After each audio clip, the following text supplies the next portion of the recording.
Tous, merci d'être venus. Donc aujourd'hui, on va parler donc de l'audience et la performance, un peu des KPI, donc des indicateurs clés de performance qui sont intéressants pour les professionnels de l'immobilier. Et on va tout de suite commencer par une présentation de Thomas Briand pour Médiamétrie, qui va vous présenter les chiffres de l'audience Internet dans l'immobilier.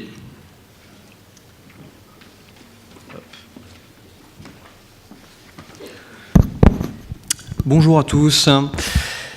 Alors, effectivement, je travaille pour Médiamétrie. Je pense que plusieurs personnes d'entre vous connaissent les résultats d'audience que l'on publie chaque mois, qui sont les résultats du panel Médiamétrie Net Ratings. Je vous donne un petit peu la synthèse de ma présentation qui est assez simple au final. C'est qu'on a des usages des internautes au global et sur l'immobilier qui évoluent dans le temps. Et de plus en plus, en fait, un constat de répartition des usages et de consultation des sites en multi-écran, ce qui a un impact, bien sûr, chez nous en termes de métier sur les mesures que l'on met en œuvre chaque mois, et ce qui a un impact, bien sûr, sur les résultats d'audience de l'ensemble des sites que l'on mesure et de l'immobilier en particulier. Avant de parler de résultats, en fait, je souhaitais juste faire un panorama un peu général sur la manière dont on met en œuvre la mesure d'audience sur Internet actuellement chez Médiamétrie et la manière dont elle va évoluer sur les prochains mois. On a en fait un premier résultat de référence qui est assez connu et qui est installé sur le marché, qui est le panel d'audience Médiamétrie Net Ratings, souvent appelé Nielsen sur le marché aussi, qui est donc le résultat d'audience sur un ordinateur portable ou fixe. On a une seconde mesure qui existe depuis maintenant 4 ans, qui est une mesure dédiée à l'Internet mobile, qui mesure l'ensemble des usages des internautes sur du site ou de l'application, sur un device mobile, téléphone. On a une troisième mesure trimestrielle qui est basée sur les usages des tablettes iOS ou Android, qui donnent des résultats tous les 3 mois. De même façon que sur le mobile, on mesure à la fois les usages sur les sites et sur les applications. Le virage qu'on est en train de prendre sur ces mesures d'audience digitale, c'est en fait une conjonction de l'ensemble de ces différents écrans pour produire des résultats d'audience, quel que soit l'écran et quel que soit le support, le site ou l'application utilisée par l'internaute. Ça a déjà une transcription chez nous puisqu'on publie chaque mois des résultats d'audience dédupliquant les usages fixes et mobiles pour donner une idée globale de la puissance du site ou de l'application sur ces deux écrans-là. On opère un virage dans les tout prochains mois puisqu'on publiera ces résultats-là début 2015 qui associera à ce travail de fusion qu'on a déjà sur le fixe et le mobile les usages tablettes pour avoir une vision des audiences consolidées sur les 3 écrans. Alors en termes d'usage, quelle est la transcription de ça ? Ce qu'on observe, c'est sur une population internaute 15 ans et plus, sur le mois de juillet 2014, 43 millions de Français qui se sont connectés au moins une fois Internet, soit via un ordinateur, soit via un téléphone mobile. Si on regarde cette population après en sous-ensemble, on a 41 millions de Français 15 ans et plus qui se connectent au moins une fois à Internet via un ordinateur fixe sur un mois. On a 31 millions de Français qui se connectent à Internet via un smartphone au cours du mois. Le grand enseignement qu'on a, c'est qu'on a maintenant une majorité de mobinautes, 29 millions, qui mixent leurs usages sur un mois et qui associent à la fois du surf sur un ordinateur et à la fois du surf sur un téléphone mobile au cours du mois. On a une part d'internautes qui continuent à avoir des usages exclusivement sur un ordinateur, ils sont 12 millions, et on a effectivement aussi des gens qui sont des purs utilisateurs mobiles et qui n'utilisent plus leur ordinateur pour aller sur Internet, ils sont 2 millions. À côté de ça, on a aussi un ensemble d'audiences qui sont les usages sur les tablettes. C'est pas négligeable puisqu'on a 10 millions de personnes sur un trimestre qui utilisent au moins une fois une tablette. Alors quelle est l'évolution de cette tendance d'usage multi-écran sur les 18 derniers mois ? Bon, la première bonne nouvelle, c'est qu'on continue à avoir une population internaute globale 2 écrans qui continuent d'augmenter. On était il y a 18 mois, en janvier 2013, à un peu plus de 39 millions d'utilisateurs. On est passé en juillet 2014 à 43 millions, soit un trend de pratiquement 9% de croissance sur les 18 derniers mois. Donc la population internaute en France continue de grandir, les usages continuent de se développer. Le deuxième enseignement important sur ces évolutions, c'est que, comme je vous le disais sur la slide en statique tout à l'heure, on a des usages bi-écran, ordinateur, téléphone mobile, qui deviennent de plus en plus importants et qui deviennent majoritaires en fait dans la pratique de l'internet en France. Ces personnes bi-écran étaient 20 millions il y a 18 mois, elles sont 29 millions, c'est une pratique en augmentation de 40%, près de 40% sur les 18 derniers mois. On voit par contre que les usages cloisonnés sur l'ordinateur fixe décroissent progressivement. C'est certainement lié au fait que l'équipement mobile progresse progressivement. Cette population représentait un peu moins de 18 millions il y a 18 mois. On est à un peu plus de 12 millions sur juillet 2014. Enfin, les usages mobiles exclusifs, on est sur une audience qui reste relativement marginale. C'est une progression relativement forte puisqu'on est sur un trend de plus de 50% en 18 mois. Alors, quelle est la traduction de ces nouveaux usages sur l'immobilier? On continue en fait à avoir des audiences extrêmement consistantes sur à la fois les sites d'annonces et les sites de réseaux d'agences sur l'internet fixe. Sur le mois de juin 2014, on a sur l'internet fixe plus de 12 millions de personnes qui se sont connectées au moins à un site sur le mois. On retrouve Le Bon Coin en première position avec un peu moins de 8 millions de visiteurs uniques. Se Loger avec un peu plus de 3 millions. Logic-Immo, 2 millions. Particulier 1,3 million. À Vendre à Louer, 1 million. Explore-Immo, 841 000 visiteurs uniques. Paru Vendu, la section immobilière, 798 000 visiteurs uniques. Orpi, 689 000. Foncia, 524, excusez-moi. Et la rubrique immobilière de Ouest France à 500 000 visiteurs uniques. On est amené de plus en plus en fait à parler de ces audiences de l'internet fixe sans occulter bien sûr les niveaux d'audience sur l'internet mobile. Alors on n'a pas effectivement les résultats d'audience du Bon Coin en immobilier puisqu'on n'a pas sur le mobile ce résultat-là. Donc le premier dans nos résultats sur cette mesure-là, c'est Se Loger avec un peu plus de 900 000 visiteurs uniques. Précision, ce résultat de 900 000 visiteurs uniques, comme ceux des autres acteurs présents dans ce classement mobile, il est composite. Il est composé à la fois de l'audience de Se Loger sur son application mobile, mais essentiellement aussi de son audience sur son site web. Depuis qu'on a lancé la mesure mobile en 2010, donc ça fait plus de 4 ans, on observe en fait que le browsing occupe une part extrêmement importante et absolument pas négligeable dans les audiences mobiles.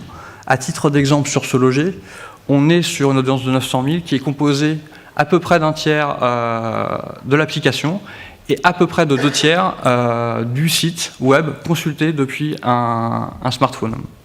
Et sur cette partie site, en fait, on a des acteurs qui font des choix qui sont différents. Il y a des acteurs qui font le choix de mettre leur contenu web fixe accessible depuis le mobile. D'autres acteurs font le choix de développer des sites mobiles dédiés à l'internet mobile dans leurs audiences. Donc on a à peu près le même constat sur Logic-Immo avec des ventilations un petit peu différentes entre applications et sites et un résultat final qui est à 377 000. Particulier à particulier, 364 000 visiteurs uniques sur l'internet mobile. À Vendre à Louer, 143 000. Explore-Immo, 108 000. Paru Vendu, même cas de figure que sur Le Bon Coin ou que Ouest France. Actuellement, on ne valorise pas dans les audiences d'Internet mobile les thématiques immobilières de ces acteurs-là. Orpi, 65 000 et Foncia, 56 000. Alors, au-delà de ce comparatif et de ce classement un peu statique, il y a un exercice qui me semble intéressant de faire et de partager avec vous. C'est de voir en fait comment l'audience globale des acteurs se ventile entre les deux écrans. Si je fais la moyenne en fait, des acteurs qui sont présents dans le tableau, on a en fait une audience mobile qui représente en moyenne pour l'ensemble des acteurs à peu près 14,5% de l'audience fixe. Cette moyenne en fait cache des disparités qui sont relativement fortes. On va avoir des acteurs qui sont extrêmement présents en ce moment sur le mobile. Un SeLoger par exemple réalise plus de 30% de son audience fixe sur le mobile. On est sur des volumes de transformation d'usage fixe vers le mobile qui sont extrêmement importants. On a sensiblement le même constat sur PAP. On a d'autres acteurs qui se situent un peu plus bas dans le graphique ici présent, où on est sur des niveaux d'audience mobile qui correspondent plus à 10% de l'audience fixe. Donc on n'a pas le même état de transfert des usages selon les acteurs du fixe vers le mobile.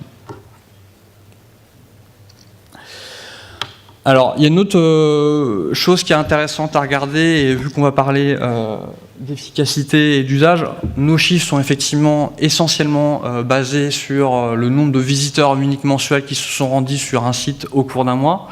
On publie tous les mois d'autres métriques. On a des métriques de temps passé, on a des métriques de pages vues, on a des métriques de visites ou de nombre de jours de connexion.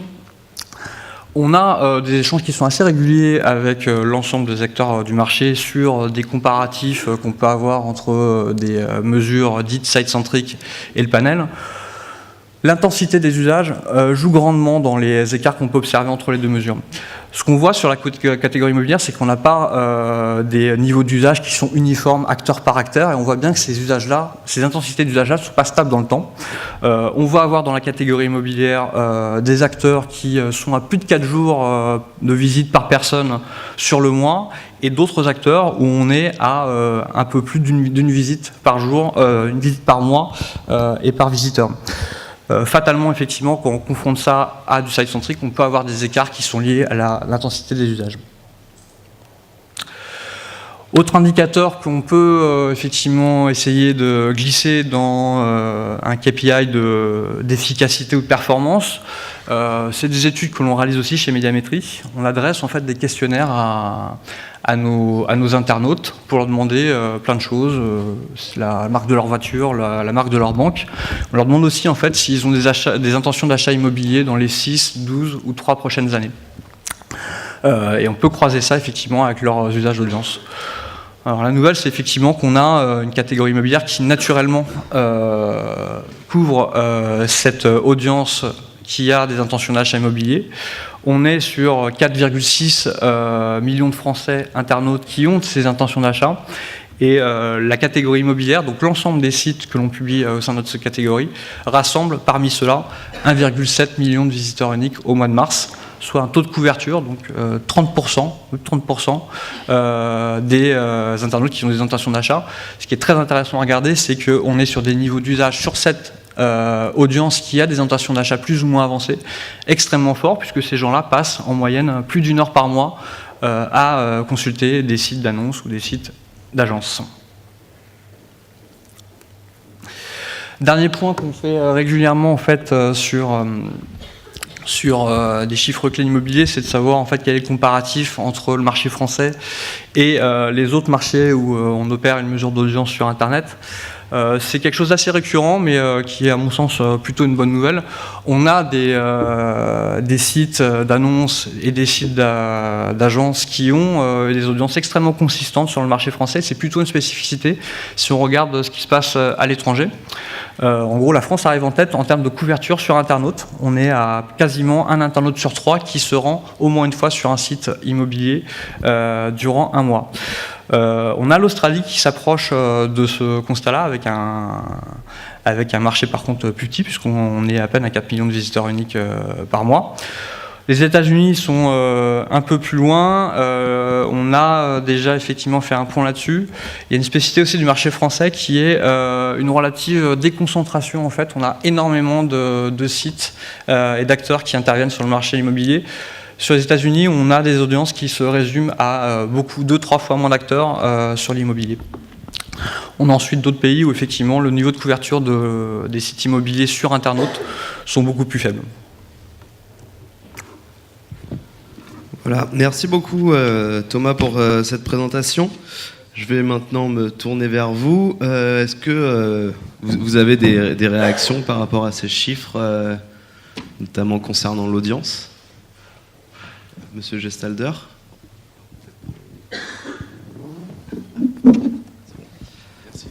Bonjour à tous. Moi, je vais juste faire quelques commentaires. Alors, on va être plus, je pense, dans la conférence sur la performance, la mesure de la performance. Et je pense que l'audience, c'est, à mon sens, qu'un moyen de la performance, mais c'est pas la performance en soi. Juste deux commentaires. Le premier, c'est par rapport aux chiffres d'audience.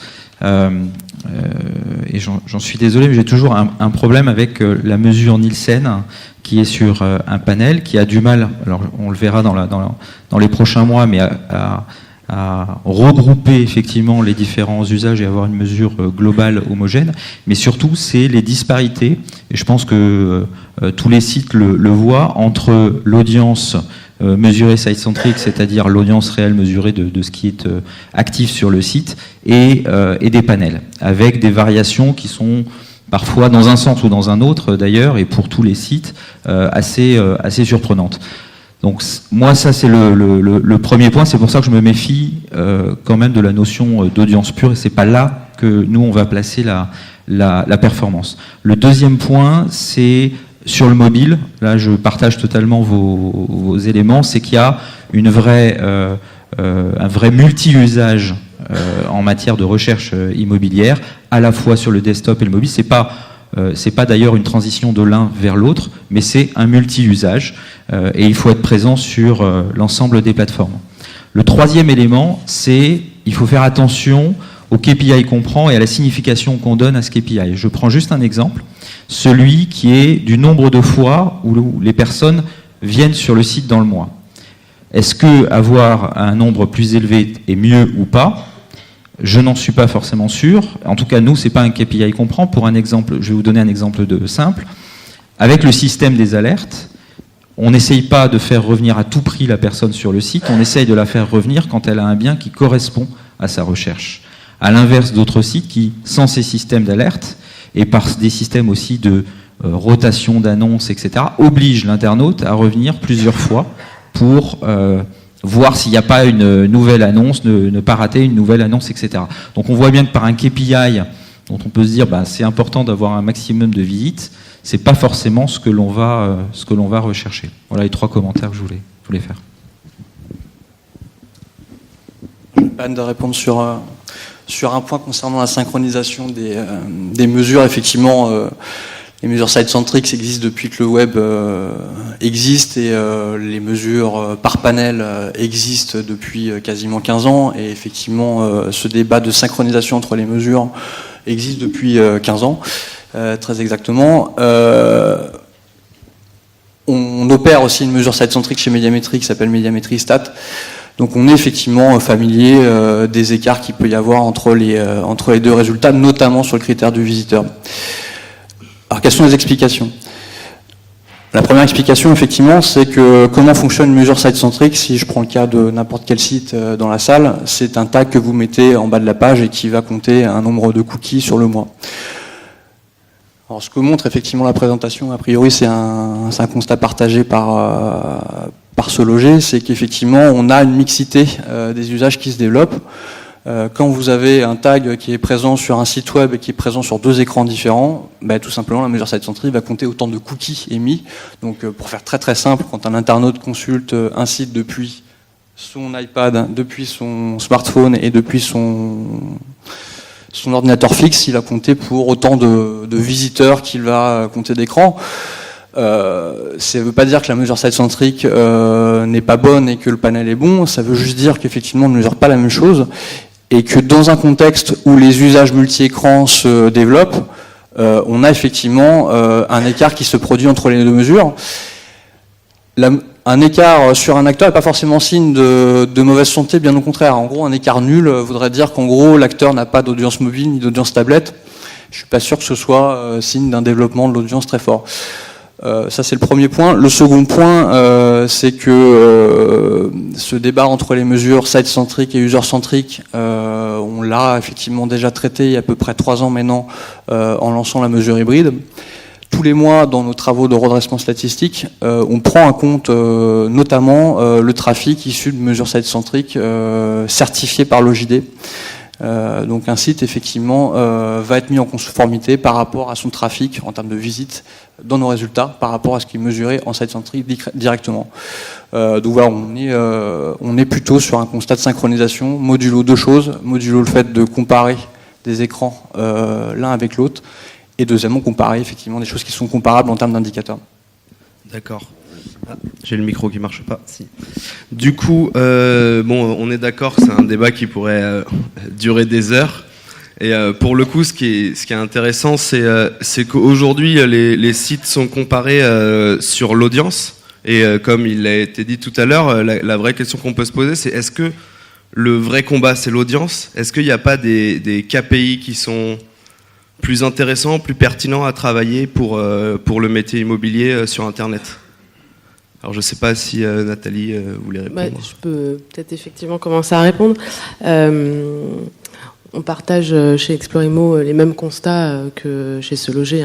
Effectivement, j'ai jamais réussi à trouver de corrélation entre notre audience réelle qu'on mesure avec nos outils internes et ce que je peux voir dans Médiamétrie Nielsen. Encore pire sur le mobile, surtout en termes de poids. Chez Explorimo, sur le mobile, on est à peu près à 30-40% de visites qui ont lieu véritablement sur le mobile, en comptabilisant même ceux qui, depuis un mobile, consultent le site web, si je fais vraiment la somme de tout. Effectivement, Médiamétrie Nielsen nous sert à nous comparer à nos concurrents. On n'a pas d'autres mesures pour le faire, donc voilà, on est un peu soumis à ce diktat de médiamétrie. Ceci dit, effectivement, nous on travaille la performance de nos contacts, mais c'est à moduler parce que chez Explorimo, notre premier engagement, qui est lié de toute façon à notre modèle de site média, c'est l'exposition des annonces des agences immobilières. Donc nous, on va contrôler en fait dans le temps l'évolution de l'exposition moyenne des annonces de nos clients. Et surtout, on travaille de plus en plus, en tout cas on essaye de le faire et de développer des outils autour de ça, déjà en interne, pour contrôler en fait cette exposition d'annonces en segmentant par typologie de transaction, par département, puisque bien évidemment les réalités de marché sont très différentes entre les différentes localités. C'est comme ça qu'on va évoluer un peu la performance de notre site. Et après, le second niveau, c'est évidemment de regarder le niveau de transformation de ces annonces, mais qui ne dépend pas complètement de nous, dans la mesure où, malheureusement, nous n'avons pas la main sur la qualité de ces annonces. Donc, pour répondre à ça, chez Explorimo, on a un pôle fidélisation qui, au bout d'un mois de contrat avec nous, ce pôle fait un appel auprès de son client pour regarder le niveau de rendement de ses annonces. S'il est satisfaisant, très bien, on continue. S'il ne l'est pas, on regarde si c'est parce que chez Explorimo, on n'est pas bon sur ce type de localité ou ce type de bien. C'est tout à fait possible. Évidemment, Explorimo se bat sur des secteurs où il y a du business à faire, c'est une évidence. Ou si c'est lié à la qualité de l'annonce, ça peut être des photos qui ne sont pas de bonne qualité, ça peut être aussi un prix qui est dépositionné par rapport au marché, et là c'est le travail du conseiller du pôle fidélisation qui va aider l'agent immobilier peut-être à revoir certains aspects de ces annonces pour l'aider à avoir plus de rendement. D'accord, donc on travaille sur la visibilité des annonces et sur le taux de transformation du site internet qui peut être lié soit à la qualité de la présence dans la zone et ou à la qualité de l'annonce. Tout à fait. Est-ce que c'est quelque chose chez Guy Hockey, vous qui avez du coup le métier, qui avez plus l'approche métier, est-ce que c'est aussi ça que vous travaillez comme KPI, visibilité des annonces, taux de transformation ? Est-ce qu'il y a d'autres choses sur lesquelles vous travaillez ? Alors, bonjour à tous, il y a beaucoup d'éléments en fait, effectivement, sur lesquels on travaille. Je vais essayer de pas trop revenir moi sur le débat sur l'audience, effectivement, parce que je pense que, je suis en face de pure players, donc forcément ils ont des mesures qui sont parfois différentes. En tout cas, je pense que même si les chiffres ne sont pas exacts, pour autant, je pense que ça nous donne quand même des tendances et que c'est bien d'avoir aussi, à mon avis, en fait, une entité en fait qui permet d'avoir comme ça justement des tendances de l'audience. Je pense que l'audience c'est important pour toutes les marques. On l'a vu à la précédente conférence en fait sur Google qui nous présentait finalement un petit peu le trafic, les différences de trafic en fait autour de l'immobilier. Ce qu'on remarque c'est que dans la recherche immobilière, on a effectivement en fait l'annonce bien entendu, mais de toute façon, on a la réassurance par les marques. Donc soit effectivement chez les pure players, soit directement dans les réseaux immobiliers ou alors les agences indépendantes près de chez soi. Donc au niveau des indicateurs de performance qu'on va nous regarder plus précisément, effectivement c'est le taux de transformation. Bien sûr, la qualité de l'annonce a un impact direct en fait sur ces indicateurs.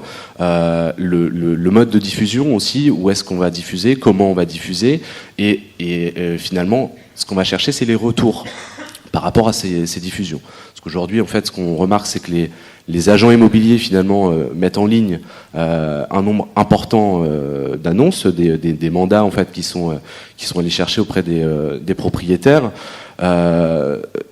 Aujourd'hui, en fait, ce qu'ils cherchent vraiment, oui, c'est de la visibilité pour leurs clients, puisqu'il ne faut pas oublier que le premier client en fait de l'agence immobilière n'est pas l'internaute qui vient chercher l'annonce, mais bien le vendeur. Donc, il faut présenter le service de l'agence en fait en tant que justement un professionnel qui va chercher à mettre en avant en fait le bien de son vendeur. Et puis derrière, en fait, ce qui va importer en fait l'agent immobilier, c'est effectivement les retours qu'il va avoir sur ces annonces. Donc, c'est le temps passé finalement sur une annonce. Combien de fois cette annonce a été affichée par les internautes en fait sur les différents médias. Nous, ce qu'on constate, en tout cas en tant que réseau immobilier, en fait, c'est que la grosse difficulté, c'est finalement de consolider tous ces indicateurs. C'est-à-dire qu'aujourd'hui, autour de la table, une toute petite table, on est trois entités en fait qui travaillent autour de l'immobilier. Aujourd'hui, en fait, nous, réseau immobilier, si on doit aller chercher les indicateurs, en fait, on doit aller chercher chez chacun de ces différents médias, en fait, pour mesurer la performance, en fait, autour d'une seule annonce. Et on parle d'une seule annonce. Sauf qu'aujourd'hui, les agences immobilières, on va dire que selon, bien évidemment, les secteurs, on sait qu'il y a moins de stock, par exemple, mandat sur Paris et un peu plus en province.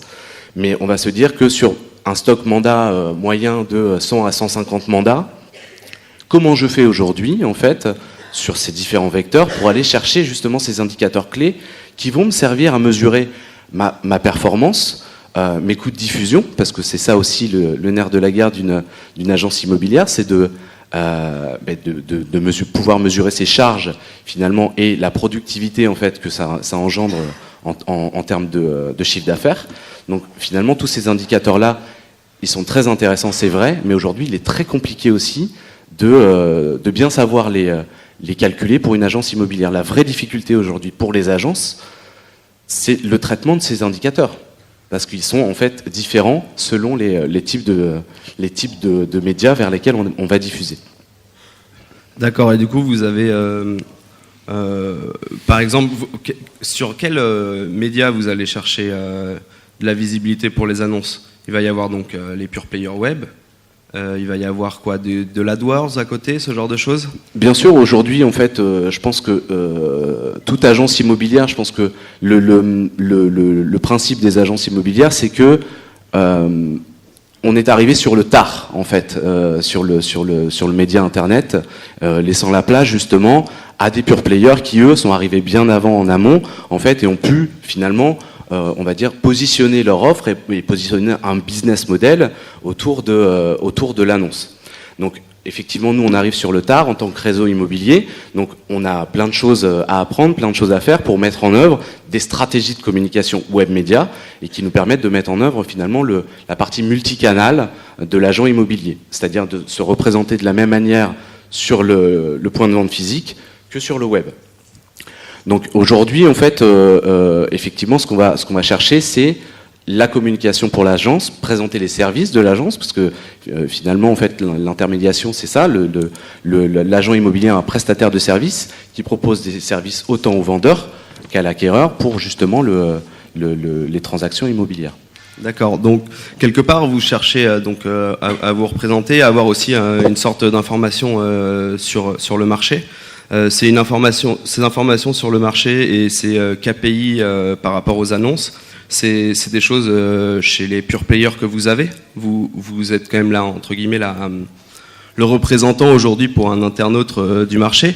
Quels sont les indicateurs que vous trouvez intéressants de communiquer à vos clients, donc qui sont les agents immobiliers, sur la visibilité des annonces et sur les contacts qui sont générés via vos sites internet? Alors, pour ma part, d'abord, j'essaie d'imaginer quels sont les KPI les plus importants pour nos clients, donc les réseaux, etc., les agences indépendantes, enfin, tous les professionnels de l'immobilier, quels sont les éléments clés. À mon sens, un élément final, c'est, il y a 2 KPI qui peuvent être intéressants, c'est qu'est-ce que finalement cette audience que j'ai achetée, cette part de voix que j'ai prise, cette visibilité que j'ai acquise m'a apporté comme chiffre d'affaires. Donc, qu'est-ce que j'ai pu transformer in fine en monnaie sonnante et trébuchante? Et est-ce que c'est rentable? Deuxième élément, qui est un facteur important, qui est un niveau secondaire, enfin secondaire par rapport à celui que j'ai cité, mais qui est aussi important, c'est est-ce que ça m'a fait gagner en productivité? Donc ça, c'est l'autre point. Ou est-ce que ça peut dégrader, dans certains cas, ma productivité? Donc si je prends déjà ces KPI, on va se dire, ok, moi je peux pas suivre, en tant que pure player, exactement quel chiffre d'affaires ça a généré, etc. Donc je dirais, c'est le rôle ça m'intéresse comme information, mais c'est le rôle du réseau ou de l'agence de le mesurer. À notre niveau, ce qui est important, c'est pas tant, et je prends l'exemple des alertes, notre but n'est pas tant de maximiser le nombre d'affichages, etc., mais c'est d'adresser un maximum de contacts qualifiés. Et j'insiste sur la notion de qualification de ces contacts.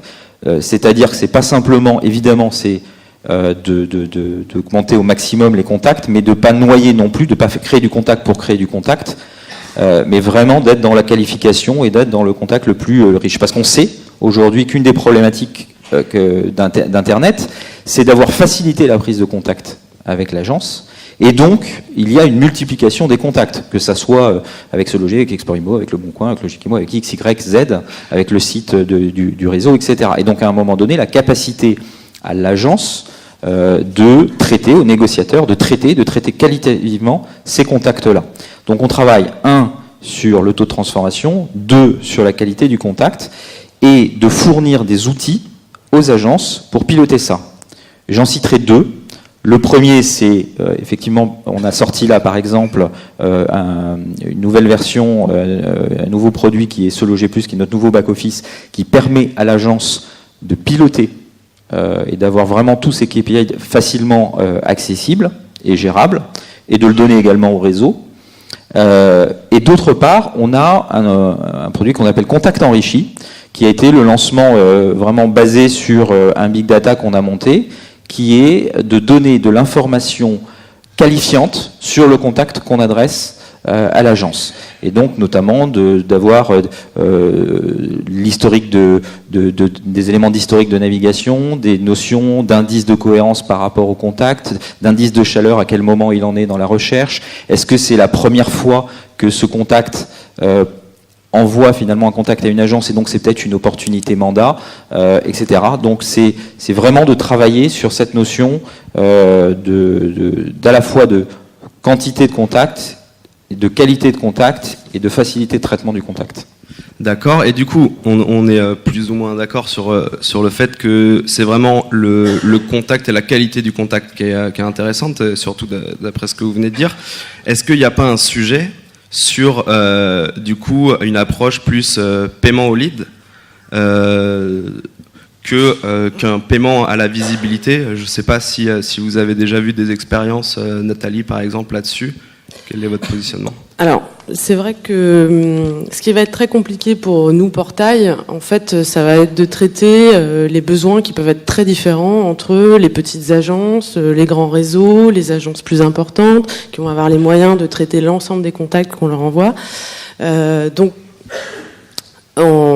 chez nous aussi, on a un outil qui s'appelle Imobox qui permet d'aller relever la performance de ces contacts. L'idée, c'est que on peut développer au maximum la qualité des contacts. Après, comment on mesure véritablement si ce contact il est utile ou pas?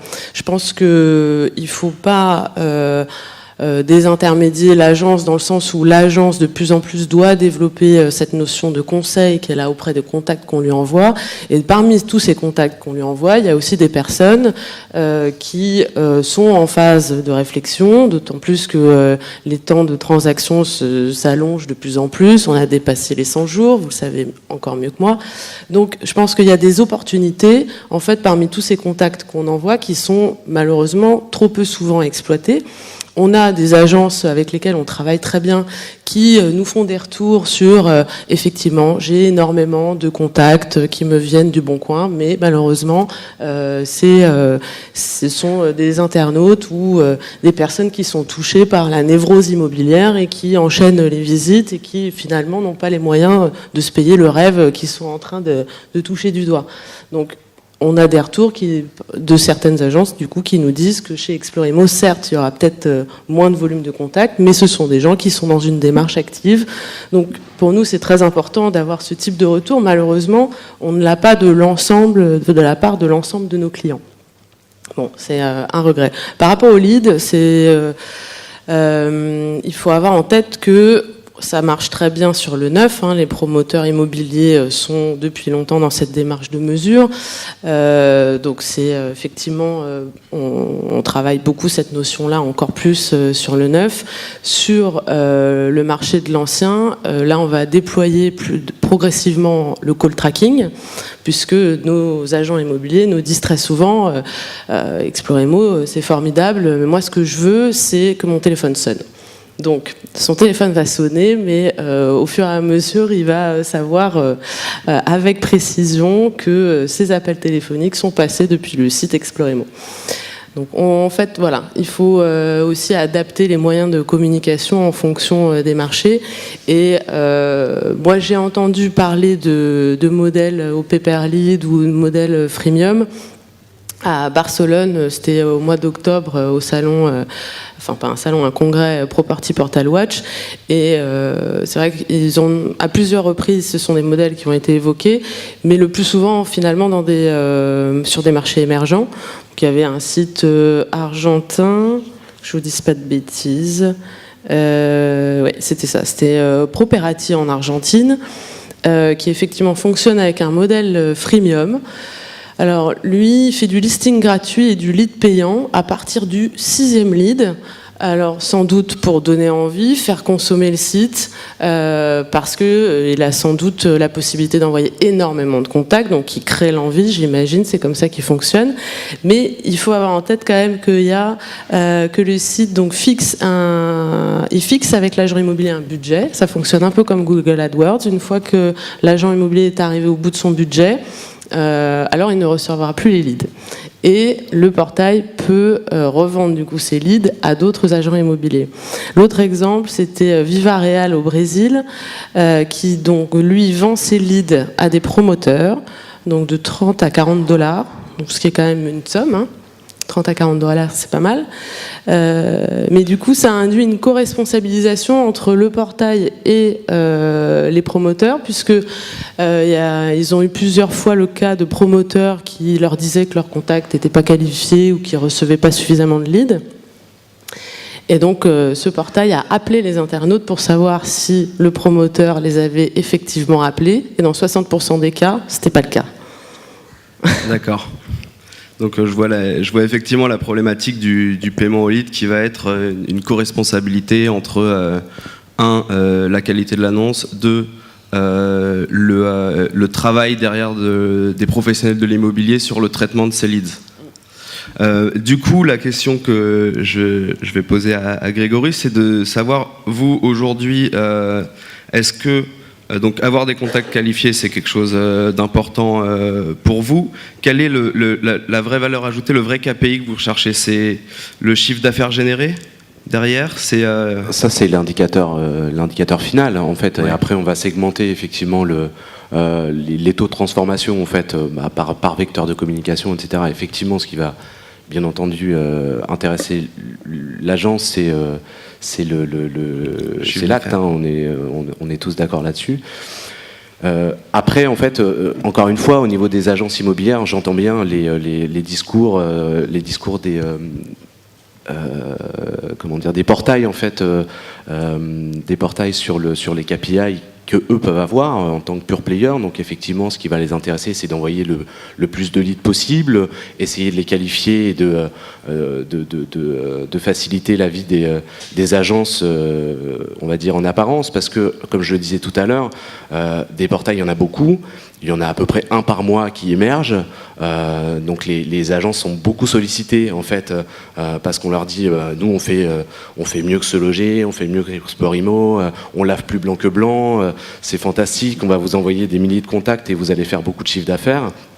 Encore une fois, la complexité d'une agence, c'est de s'y retrouver dans tout ce bruit, en fait.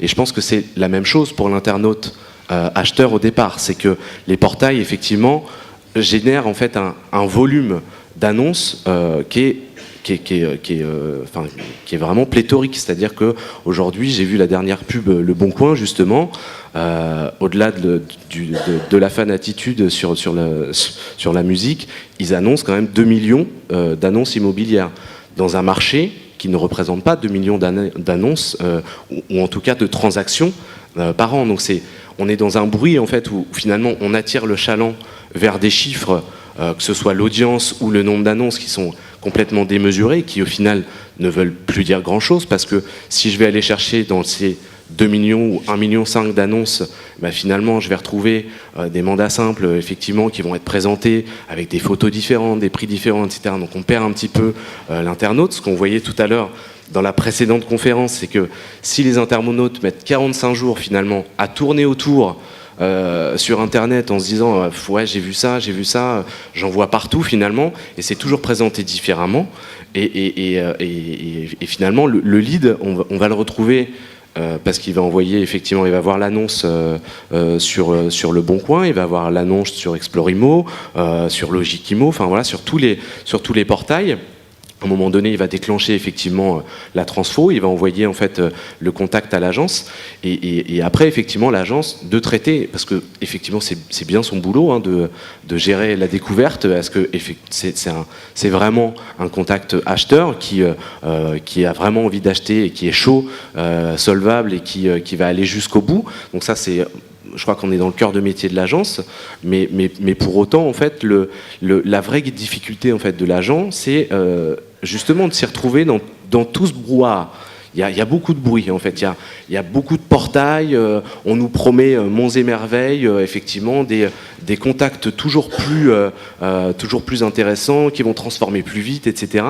Sauf que dans la vraie vie de l'agence, en fait, globalement, le contact est toujours traité de la même manière, en fait. Qu'il vienne de Se Loger, qu'il ait poussé la porte de l'agence, en fait, on va avoir le même traitement. Parce que c'est notre boulot de professionnel, finalement, de répondre à un besoin client. Et ça, il faut pas l'oublier non plus, parce que même si on parle de KPI, etc., il faut aussi parler du client à un moment donné, et se dire que ce qui va intéresser finalement l'acheteur, effectivement, c'est de pouvoir en fait accéder à une visite, de pouvoir savoir si le bien correspond effectivement à sa demande, sachant que un contact généré via un site internet, quel qu'il soit, généralement, en fait, on remarque que sur l'annonce sur laquelle il a cliqué, 80% en fait vont acheter une autre annonce. Donc effectivement, on se rend bien compte que les indicateurs sont, il faut faire attention en fait de la manière où on présente en fait ces indicateurs, parce que effectivement pour les portails, les pure players, leur business effectivement ça va être de générer du lead de qualité en fait pour les agences, et je pense qu'on les en remercie tous, mais en même temps, je pense que les agences payent le prix fort bien souvent pour accéder à ces leads. Et derrière, il ne faut pas oublier que le métier de l'agent, dans un environnement quand même qui se durcit, c'est plus compliqué, les transactions sont plus longues, les temps de décision sont plus longs, les lois se durcissent, donc c'est toujours plus dur en fait sur le terrain pour les agents justement de réussir à faire correctement leur boulot d'intermédiation en fait entre le vendeur et l'acquéreur. Donc voilà, je pense que on aurait avant d'essayer d'aller chercher en fait la performance, le lead suprême, etc. Déjà essayer de faciliter un petit peu les usages en fait pour les agents de terrain qui eux vivent ça au quotidien et ont du mal aussi forcément à s'y retrouver dans la complexité en fait de l'internet, parce que comme je le disais au début du débat, l'internet pour les agents immobiliers, c'est assez récent. C'est des usages qui changent aussi. On remarque aujourd'hui en fait le premier vecteur de communication pour les acheteurs, c'est effectivement le site internet, même si c'est la vitrine, au final, ce sera toujours le site internet. Ce qui est assez drôle de voir, c'est que je vais passer devant une vitrine d'agence, je vais voir un bien qui m'intéresse parce que je vais acheter dans le quartier, je vais flasher le code et je vais me retrouver sur le site internet de l'agence. Et finalement, quand on va poser la question à l'acheteur, mais vous venez d'où en fait, quel est votre sourcing, il va nous dire c'est internet. C'est internet parce que c'est là que j'ai retrouvé, que j'ai cliqué sur le bouton joindre l'agence, etc. Donc faut faire attention à ces indicateurs. Et en tout cas, oui, bien sûr, pour les agences, la mise en place de CRM, en fait, d'outils en fait, qui leur permettent justement de mesurer ces indicateurs, on le fait, nous, en tant que réseau, on met en place justement des outils pour nos agences pour qu'elles arrivent justement à décortiquer tous ces indicateurs métiers et pouvoir justement être plus performants, en fait, pour leurs vendeurs qui sont, je vous le rappelle, encore une fois, leurs premiers clients.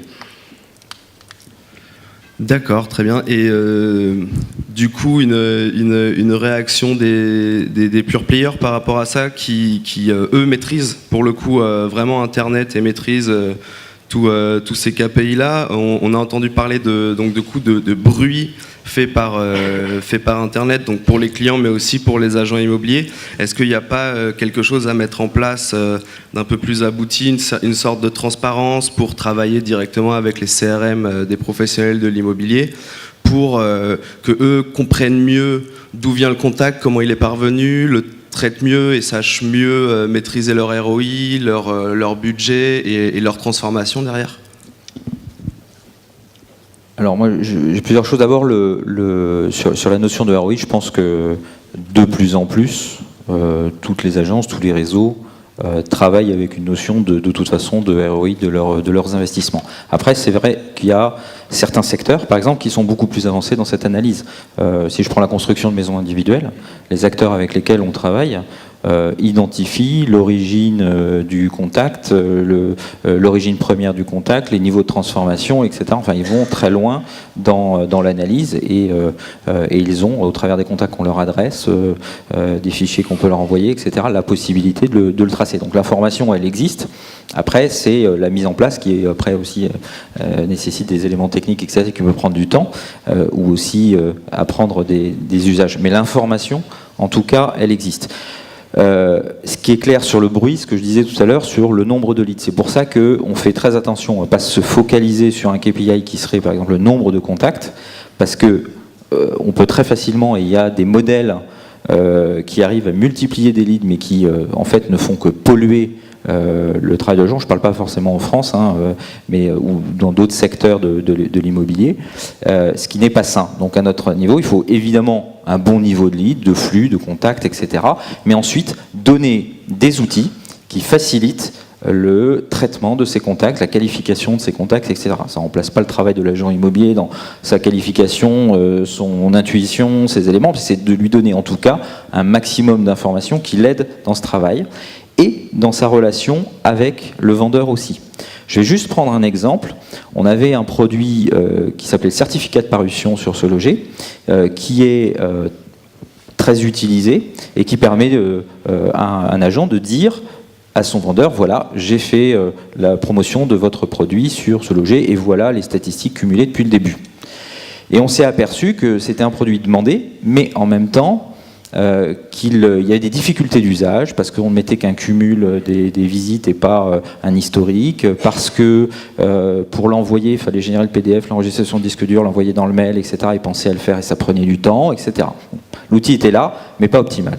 Là, on l'a complètement, par exemple, dans nos nouvelles offres, repensé, et c'est un produit sur lequel l'agent peut, par exemple, dire « Je veux envoyer toutes les semaines de manière automatique à mon vendeur le suivi de son mandat dans sa publication sur Ce Loger, etc., qui lui permet de voir ses statistiques et qui aide aussi l'agent dans sa communication vis-à-vis du vendeur en lui faisant gagner du temps. » Donc simplement pour dire, alors après c'est à l'agence de dire ça m'intéresse ou ça m'intéresse pas. Et encore une fois, il y a des usages entre les agences qui sont radicalement différents. Mais en tout cas, notre idée, là où je vous rejoins, c'est oui, envoyer des leads, oui, faire en sorte que ces leads soient les plus qualifiés possibles. Et la troisième mission, c'est aussi vous apporter des outils pour travailler les mandats sur le prix. Le certificat de parution est souvent utilisé pour ça, par exemple.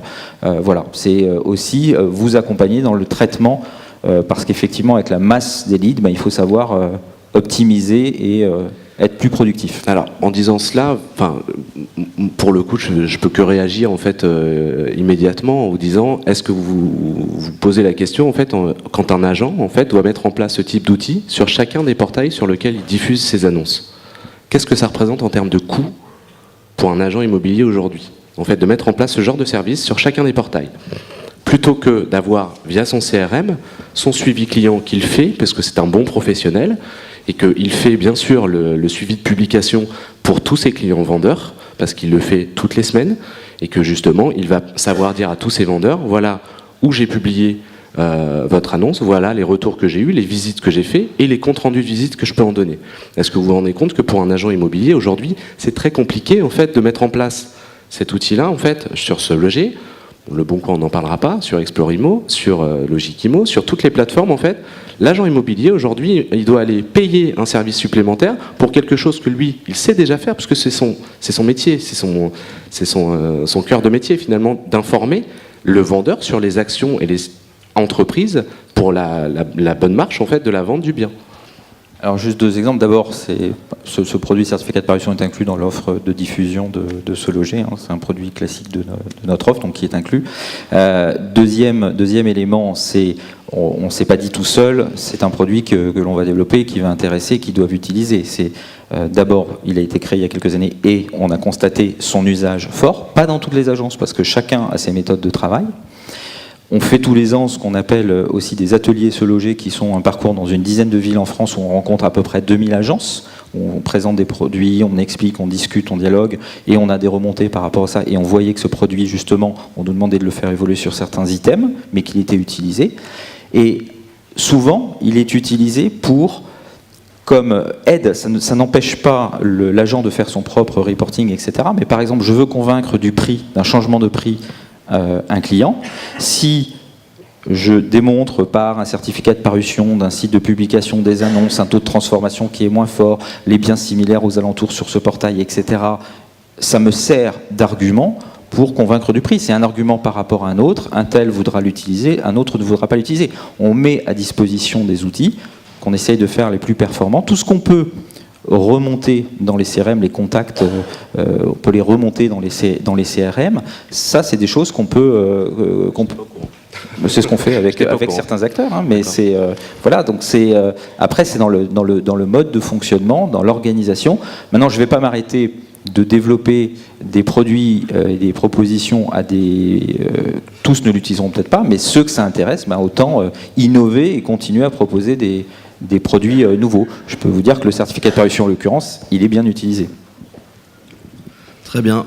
Merci beaucoup. Du coup, on va arriver au terme de la table ronde. Donc, pour faire un petit résumé de tout ce qui s'est dit, ce qui est intéressant pour le professionnel de l'immobilier, c'est d'avoir un maximum de contacts qui sont qualifiés, mais qui doivent être du coup retraités par les agents immobiliers derrière, et de faciliter ce travail pour les professionnels, parce qu'il faut qu'il y ait aussi une approche de productivité, une approche héroïste dans les dépenses de communication. Et pour ça, donc, les portails immobiliers font leurs meilleurs efforts, d'après ce qu'on a compris, pour faciliter le travail de l'agent immobilier. Et il y a encore des demandes de la part des professionnels pour améliorer cette rentabilité et pour booster le chiffre d'affaires qui reste quand même le sujet numéro 1 pour un pro de l'immobilier. Ça vous va comme conclusion? Très bien. Est-ce qu'il y a des questions dans la salle? Du coup, j'ai quelqu'un qui peut venir apporter un micro aux personnes qui lèvent la main. Apparemment, personne ne lève la main. Ah, si.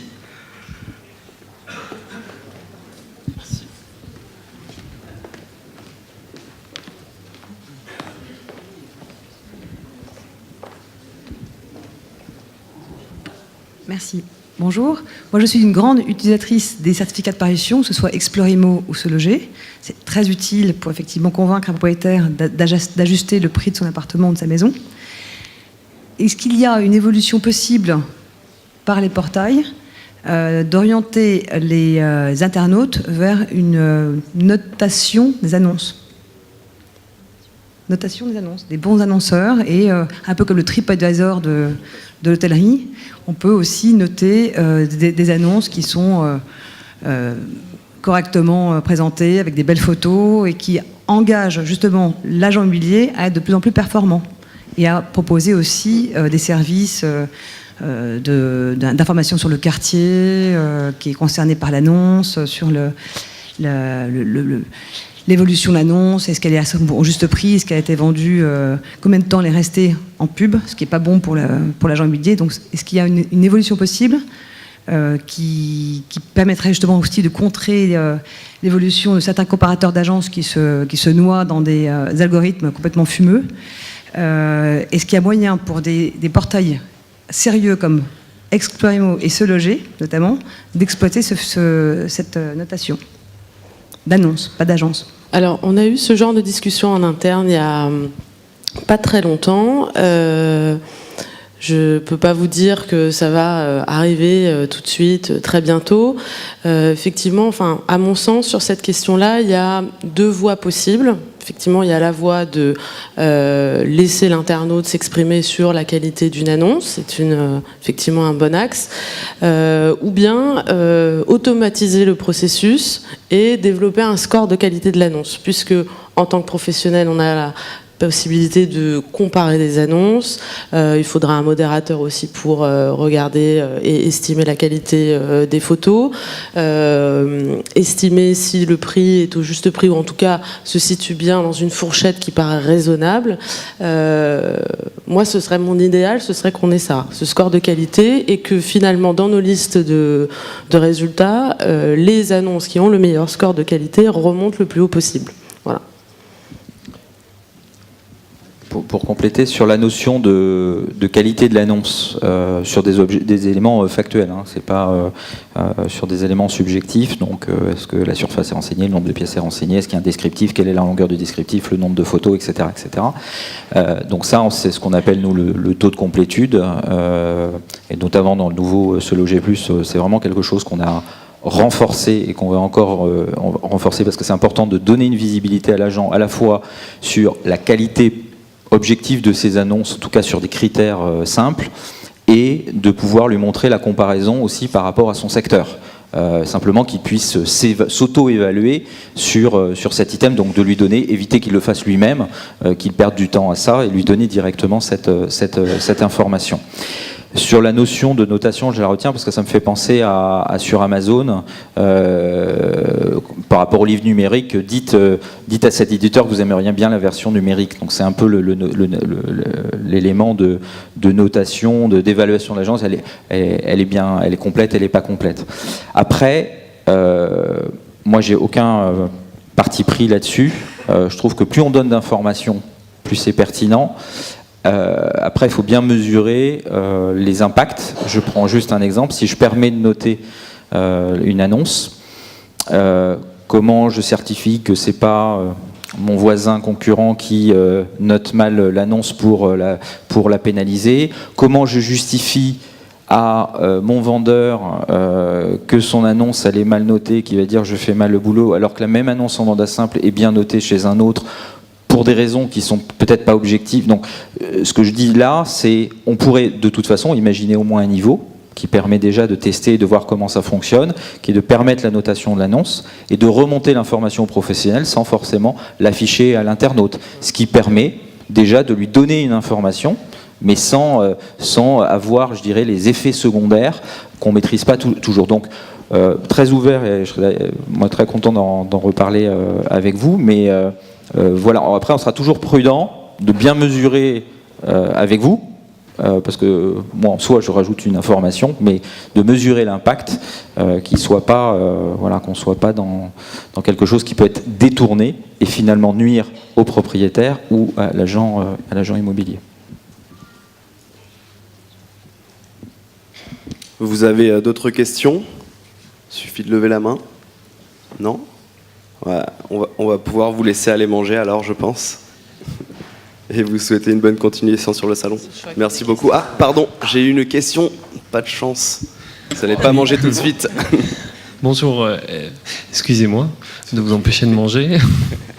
Moi, je voulais insister sur les propos de la personne de Guy Hockey et dire aux annonceurs ici présents qu'effectivement, ils peuvent faire de super produits. On voit bien dans les offres Se Loger qu'il y a eu une réflexion en profondeur. On a vu aussi Logic Immo qui emmène certaines choses.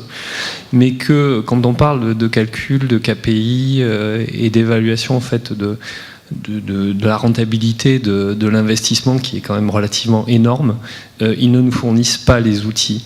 Et on a beau dire, on a beau faire, mais c'est clair qu'il n'y a aucune remontée automatisable de, par exemple, la nouvelle offre Se Loger Plus vers des portails CRM. C'est uniquement du manuel. Alors soit via un hyperviseur qui va être mis en place, mais l'hyperviseur il est manuel. Les systèmes, nous on vous envoie par passerelle nos annonces. Il y a un flux vraiment des agences vers les annonceurs qui existent, mais par contre pour avoir le retour, on est soit obligé de passer par des intermédiaires, comme le disait le monsieur, je pense à Ubiflow pour la multidiffusion, où ils peuvent remonter effectivement les contacts acquéreurs. Et ça c'est dommage parce que ça nuit vraiment. Nous on est entouré de bruit. Et dans nos propres CRM, on ne peut pas limiter ce bruit parce qu'on n'a pas un système automatisé qui permettrait de mettre vraiment tous les annonceurs dans le même outil, quoi. Alors, si vous me permettez, d'abord sur, il n'y a pas de frein à remonter l'information d'un point de vue conceptuel, hein, etc. Après, il y aura toujours. Oui, mais actuellement, c'est pas possible. Et on me l'a confirmé encore. Enfin, vos services m'ont dit non, c'est pas prévu, hein, pas en API en tout cas. J'y viens.